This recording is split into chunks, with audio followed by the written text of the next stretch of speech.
Hello, I'm Adrian Nixon, the editor of the Nixon Journal. I'm at the Graphene Engineering Innovation Centre in Manchester, UK. I'm here to meet Phil Hirst, the technical manager. So shall we go inside and meet him in the high bay?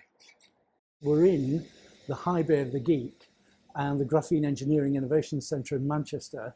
I'm very lucky. I've got Dr. Phil Hirst, who's the technical manager of the Geek. He's in charge of all this. Hello, Phil. Hello. Nice to meet you, and thanks for sparing time for us. That's my pleasure, my pleasure. Now, tell us a bit about your background. How did you get here? Well, next year I come up to 30 years postdoctoral research in material science and related materials. So I've had a career. 96 I got my PhD in high temperature superconducting materials. I then carried on that work at the Defence Research Agency down in Malvern, before they split into Kinetic and DSTL. There I was working on high temperature superconducting circuits for millimetre wave detection, microwave circuits, etc. And then after 10 years I joined a startup company as the principal scientist there, and we were looking to exploit some patents around using high temperature superconducting electrical machines for motors, generators, those sorts of things. Really high-tech stuff, but also really hands-on as well. Absolutely, yeah. So I've always been hands-on. At DRA, I used to run the growth facility and the clean rooms, actually making circuits and measuring circuits. So with my material science background, I was surrounded by physicists, so I had to pick up quite a bit of physics while I was there. And we were working on quantum mechanical effects, so I had a very steep learning curve there, but it was good, for a good start for my career. Yeah, great background for this. Absolutely, and it was always very multidisciplinary, which of course the Geek is. It covers such a broad range of subjects, from chemical engineering, physics, mechanical engineering, material science. So it's a very broad church with a lot of broad application areas. How did you get from down in Malvern up to here? Well, I was approached to come and join. They knew there was a post coming up for technical manager for the Geek. Well, technical services manager is the official term, but we'll speak a little bit later about how my role has maybe changed. So I was employed down in November 2017, so a year before the building was opened. And my main job was to spend £8.5 million worth of equipment. So along with the academics, we specified equipment that we thought we might need, trying to think in the future about what the facility needed to be. We had the broad brush of what the application areas were going to be, namely composites, print electronics, deposition, membranes and coatings, energy, and core to all that is characterization. Yeah, look at it from our perspective, that was a pretty good bit of future planning, because most of that is spot on for what's needed today.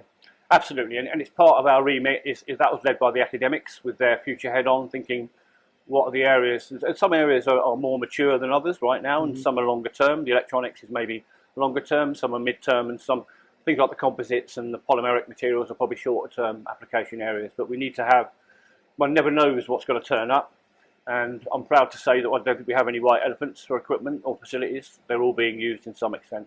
Yeah. Talking about the equipment, what's this behind us? Well, behind us is, we're in the high bay area. In this area of the high bay, this is our scale-up chemistry area. So here we'll be enacting chemistry on the surface of graphene nanoplatelets normally. And so here we have our scale-up 20-litre reactor, computer-controlled reactor, that allows us to do whatever chemistry, namely for catalysts or for other applications where we need to engineer the chemistry of the surface of the graphene nanoplatelets. So this is going from the lab bench here, exactly, yeah, intermediate, before you get to production scale, you start to scale up. Exactly. So the remit of the Geek is to bridge the gap between academia. So they may be making 1 grams and they may be demonstrating the effect, and then we're looking then how we can select those technologies that are going to go forward, and how we're going to scale them up. Gotcha. For example, in a catalyst, you need to produce about 1 kilo to be able to test it properly, and so go from 1 gram to 1 kilo is quite a big jump. Yep. But also having a mind of how you're going to manufacture it in the long run. Yeah. And also, what you guys out there might not know is, if you're starting off with a reaction, say in a beaker on a lab bench, it can behave very differently when you start to scale it to that scale and then up to tons scale as well. So you've got to do the test work to find out what the problems are and overcome them as you go scale up.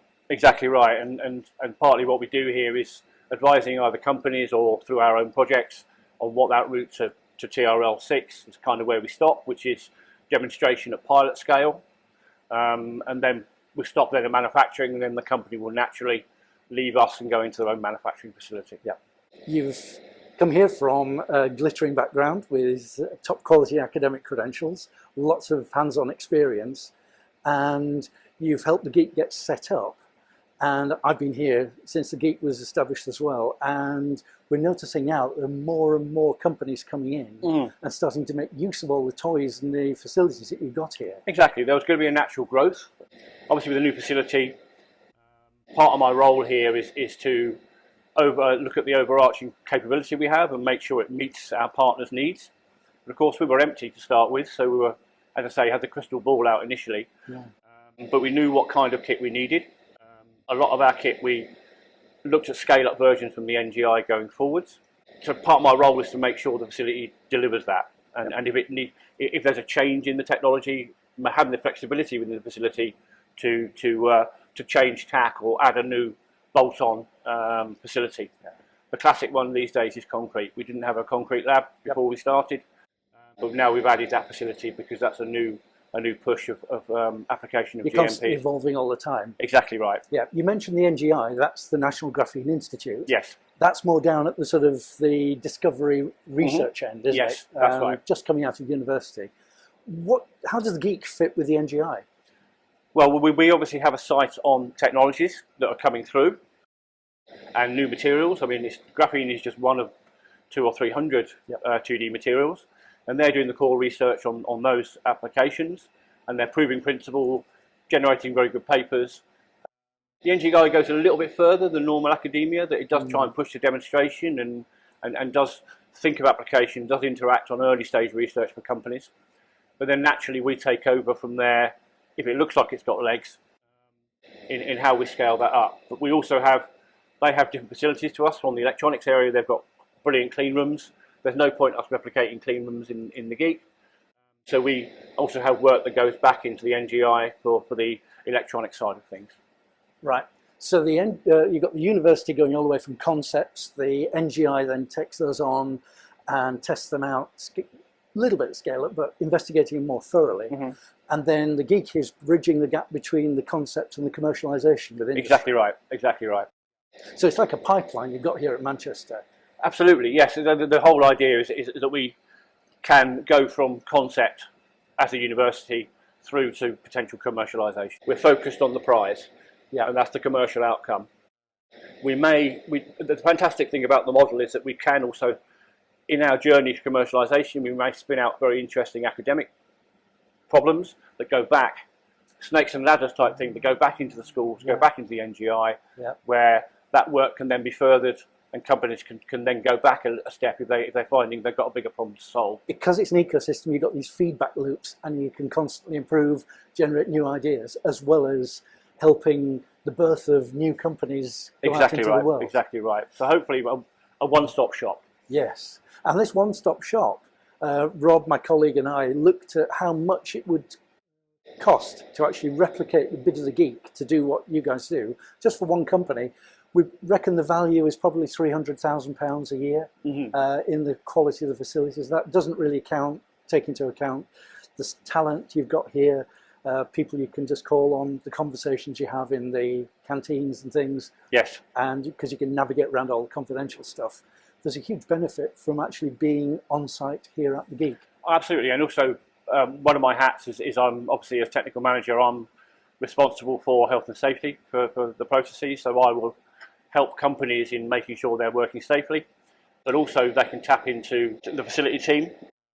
I have 3 technicians who can help out with the movement of chemicals around the building, making sure that people are generating processes that are fail safe rather than are dangerous, but again with that mind of where it's going to go in the long run. And that sort of facility of both equipment, maintenance and getting jigs and equipment designed and built, that's something that ourselves we can do as well to help companies where we're under that one roof. Or we can signpost them to other companies that we've dealt with before to help them with their development of their process. So your role has been evolving quite a lot, hasn't it, over the time here? Yeah. Starting off with looking at the fabric of the building and the toys that you've got, now moving more towards helping companies adapt and create new pieces of kit to help them on the way. Exactly right. So The first maybe 2.5 years was getting the geek team, technical team, trained up on the equipment, making sure we got processes that we could work efficiently.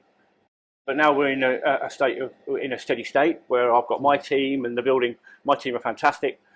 They kind of get on with it, and that releases some time for both our team and for myself to start providing other services, which we under the umbrella of engineering services, which is whereby the startup and the spin-out may have skills in their particular material science or their chemistry, but they may not have the engineering skills to think about how they're going to go to manufacturing. And we can help them out with that, and we've done that with at least 2 or 3 startups here where we've helped them design their prototype equipment. Yep. And that's an ongoing process. We're quite a reactive service. It depends upon what people need. Obviously, the multinationals have got their own engineering support behind them, but for spin-outs and spin-ins, and for smaller companies, having that support means that they can concentrate on their research, and we can help them with the background support. Yeah, massive advantage for any startup. You give them a really great big platform to boost from. Hopefully, yes, hopefully. And it just means that hopefully things happen at the rate which they need to happen, and you're not bothering with the minutiae. And the building, and when they sign up to a membership, they've got a service level agreement with us, and we provide some of that background infrastructure. That means that they can just get on with their work, and we can make sure that everything's going smoothly. I've seen the way you and your team operate. Highly credible, really professional. You deliver a lot of results fast. And we're going to start seeing more of these spin-out companies in the wide world that you've helped nurture and go through all the growing pains. Yeah, well, we're starting to get to the point now where our initial startups, at least 1 or 2 of them, are looking to leave the geek. That's a very natural thing for us. You know, they're not going to want to be here. We don't do manufacturing here, and it's probably not cost effective for them to do that here. There is a natural path through, and I see that as a success when a company leaves here to go to their own facility and taking their knowledge and their prototype with them, which they've de-risked. They can then talk to other people to say, well, replicate this now at larger scale, and then that's a great success for me. And that, I would say, is natural for the geek. And I think we've been operating for 6 years, well, seven years, really steady state for 5 or 6 years. And we're now starting to see the first of our startup companies coming through that process and coming out the other end. Long may your work continue, Phil. It's been a pleasure talking to you. Thank you for your time.